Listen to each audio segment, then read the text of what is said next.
ইমামে আহমদ বিন হাম্বল রহমতুল্লাহি আলাইহি বন্ধুদের সাথে গোসল করতে গেলেন।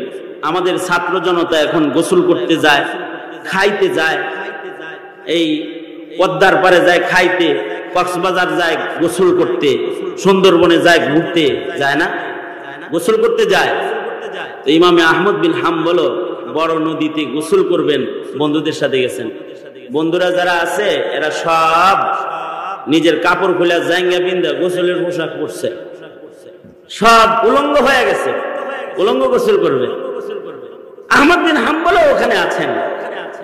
আহমদ বিন হাম্বল রহমতুল্লাহ আলাইহি বললো বন্ধুরা, এই কাপড় খোল, এক ড্রেস একরকম প্লেয়ার সব তো সাতলামো, এক ড্রেস হইতে হবে না, এক ড্রেস হোক।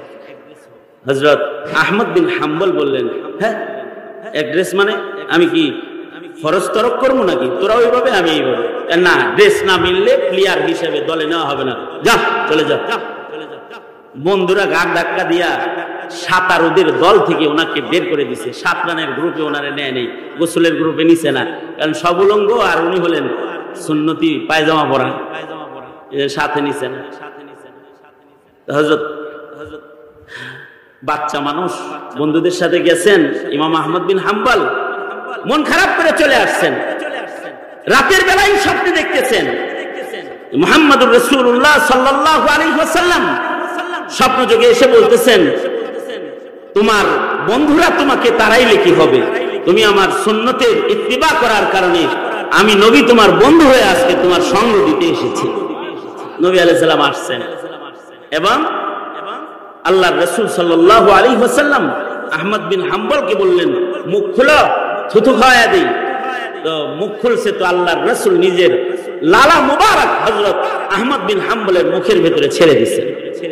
সকালবেলায় উঠে আহমদ বিন হাম্বল রাহমাতুল্লাহি আলাইহি ক্লাসে গেছেন।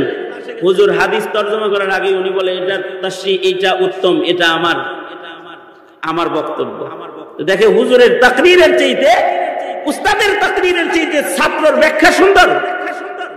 উস্তাদ কোন রকম ক্লাস শেষ করে আহমদ বিন হাম্বলকে পাশে নিয়ে ডেকে বলে, তুমি তো আগের আহমদ নাই, নতুন কোন আহমদ মনে হইতেছে, কি হইতেছে বলো তো, কোনো ঘটনা ঘটছে? জি উস্তাদ, যে একটা ঘটনা ঘটছে, সেটা হলো এরকম, নবীর সুন্নতের খেলাফ করি না তো। বন্ধুরা ঘাড়ে ধাক্কা দিছে, কিন্তু রাত্রে আল্লাহর রাসূল বুকে নিছে এবং নবীজির থুথু মোবারক আমার মুখে দিছে।